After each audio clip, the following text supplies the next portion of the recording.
Okay, so there's something I've been thinking about for a couple weeks, and I want to lay it out because once you see it, you can't unsee it. You're free. Like, actually free. Nobody is making you scroll for another hour at 1 a.m. when you have work in the morning. Nobody is making you stay at the job that's slowly killing you inside. Nobody is making you stay with someone who makes you feel small, or keep doing the same boring routine you've hated for years. And still, you don't leave. I don't leave. Nobody leaves. And that's strange when you really look at it. We live with the softest, lightest version of control that has ever existed. Ever. And somehow we've never been more obedient. Make it make sense. Because here's the thing. For almost all of history, if you wanted to enslave someone, you had to do work.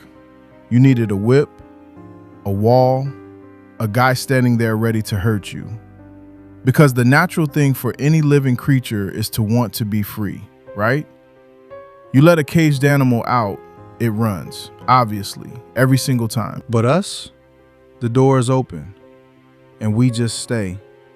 We stay in the patterns we say we hate. We stay loyal to things that are draining the life out of us. We stay in a whole life we never even chose. And if you ask why, there's no good answer. You just know leaving feels impossible, even though nothing is stopping you. The bars came down a long time ago, and we kept living in the cage anyway. Not because we had to, because somewhere deep down in a place we don't like to look, we kind of liked it. And this isn't about some evil dictator. It's about us, about me, about the leash we picked up ourselves and then forgot we were even holding. And that forgetting is the dangerous part.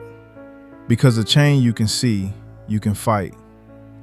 But a chain you think is your own arm, you'll protect that thing with your life. So let me back up. Because there's this guy. It's the 1500s, France. There's this young guy named Etienne de la Boétie. And he asked a question that should be impossible to answer.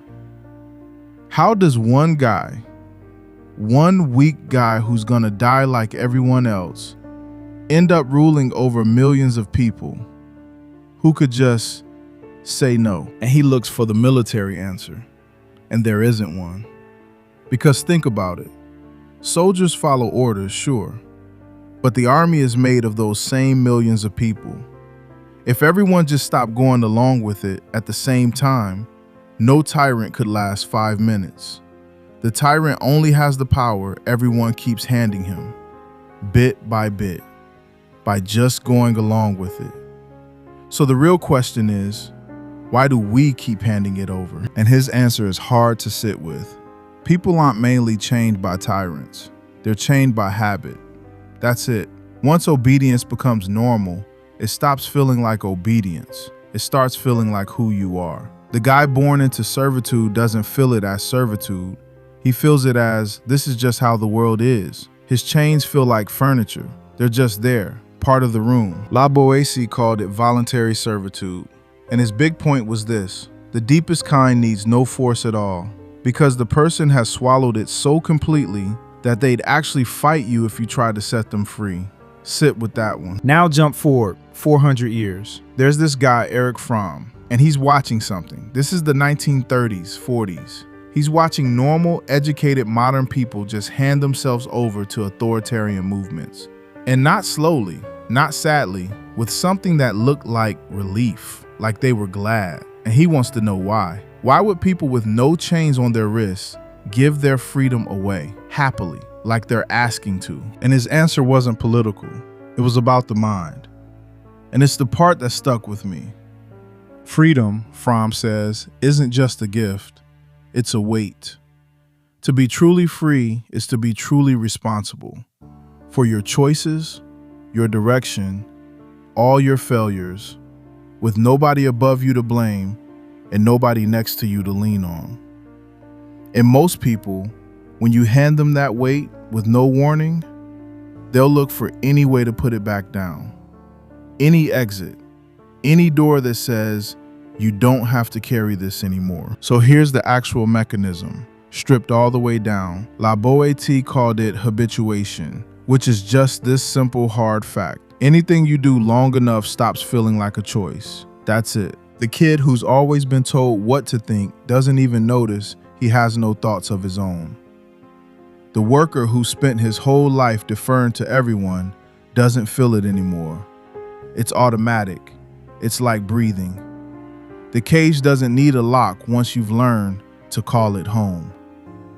La Boétie said it. People born under tyranny accept it the way they accept the weather.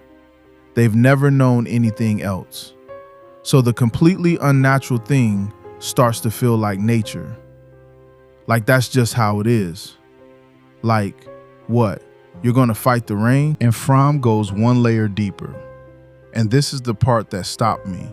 He asks, what actually happens in your head the moment you become free? Free from a tyrant, a controlling parent, a tradition that ran your whole life. What rushes in? It's not relief. It's loneliness. To stand there as one separate person, on the hook for your own choices, nobody above you, no crowd to disappear into. That makes an anxiety so deep that Fromm thought most people genuinely can't handle it. He called it the terror of being alone. And to escape that terror, your mind builds little exits. And he named 3 of them. And once you see these, you can't unsee them. You'll see them everywhere, in everyone, in yourself, at the gym, in the comments, everywhere. Number 1, you hand your judgment over to a leader, a movement, an idea, anything strong enough that the weight of deciding for yourself isn't yours anymore. You give in to something big, and in exchange, you get this sweet relief of never having to choose again. Someone else decides. Done. Number 2, and this is the sneaky one.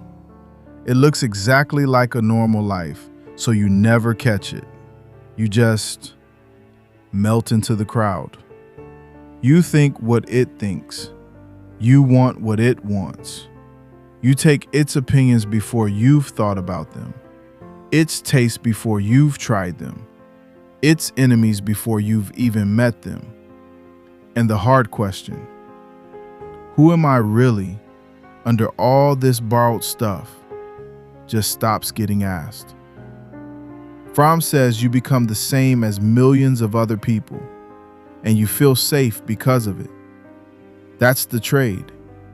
You give up being a person so you never have to be alone. Number 3, you take all that anxiety and you throw it outward, into anger, into contempt, into making other people the problem, so you never have to feel it as your own. Like if I can make the whole world the enemy, then I don't have to deal with the harder enemy, the one inside. And the anger feels like strength, feels powerful, but it's not. It's running. It's running away with extra steps. Now look at your actual life through this.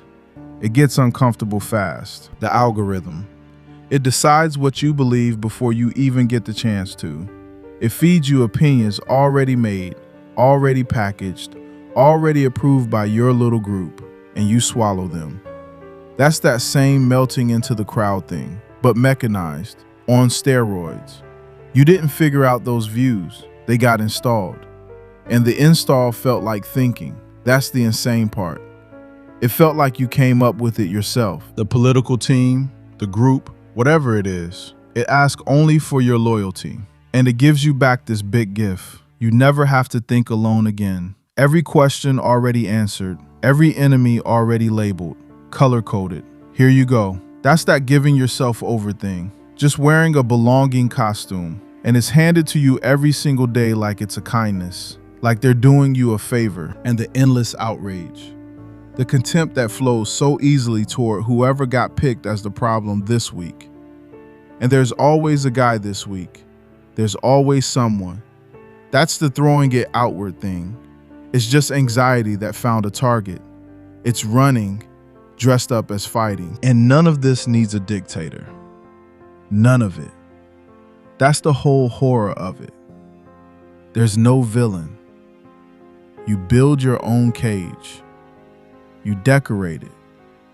You put little pillows in it. You defend it. And then you thank the guy who built it. Except the guy who built it is you. It's you. The cage is made of habits so normal, you stop being able to see them. They became furniture. And here's the cruelest twist, the part that really got me. Because you chose it. Because the cage is voluntary, you feel your obedience as freedom. You scroll because you choose to. You go along because you agree. You give in because you're loyal. Every single bar of the cage gets renamed as one of your own values, which is why La Boétie said the willing slave is harder to free than the guy in real chains. Because the chain guy at least knows he's trapped. He has no illusions. You've got nothing but illusions, and it spreads across a whole culture. Because when everyone around you made the same trade, scrolling because they choose to, agreeing because they agree, giving in because they're loyal, your own surrender goes invisible. There's nothing to compare it to. Everyone's in the same cage, calling it the same names. And the fact that everyone's doing it becomes the proof that it's just life. That's just how it is. The willing slave is basically never alone. He's surrounded by people who made his exact trade, and their company feels like proof instead of the warning it actually is. So, what do we do? And I'll be straight with you. It's not a revolution. It's something way smaller and somehow way harder. You have to notice the exact moment obedience starts to feel like comfort and push back right there. While it still feels harmless, while it still feels good even. Because the chains never show up saying, hey, I'm a chain. They show up as convenience, as belonging, as I'm just being realistic. I'm just being practical. The whole job is catching them right as they go invisible. That's it.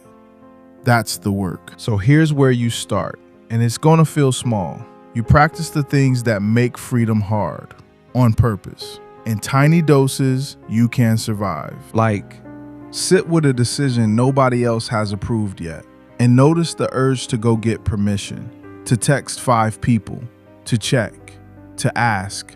Notice it, and then just don't. Hold an opinion before you check if your group holds it too. Just hold it for a second. And this one's brutal. Sit alone with your own mind for 1 hour. No feed to melt into. And watch the anxiety climb. And climb. And then, eventually, and this is the whole point, watch it pass. Because it does. You survive it. Every one of those is a tiny practice run for the loneliness Fromm was talking about.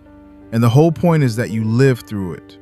Every time you sit in that discomfort instead of running, the muscle of actually being free gets a little stronger.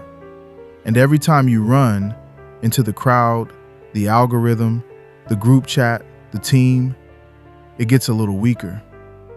It's a muscle. That's all it is. La Boétie believes something kind of insane and kind of beautiful, that tyranny doesn't end with violence. It ends when people just stop going along with it. The tyrant falls the second people stop handing him their obedience. And the same is true for the tyrant inside you. The cage doesn't need to be broken. It just needs to stop being fed. And look, this isn't fun work. Fromm never said it was. He was clear.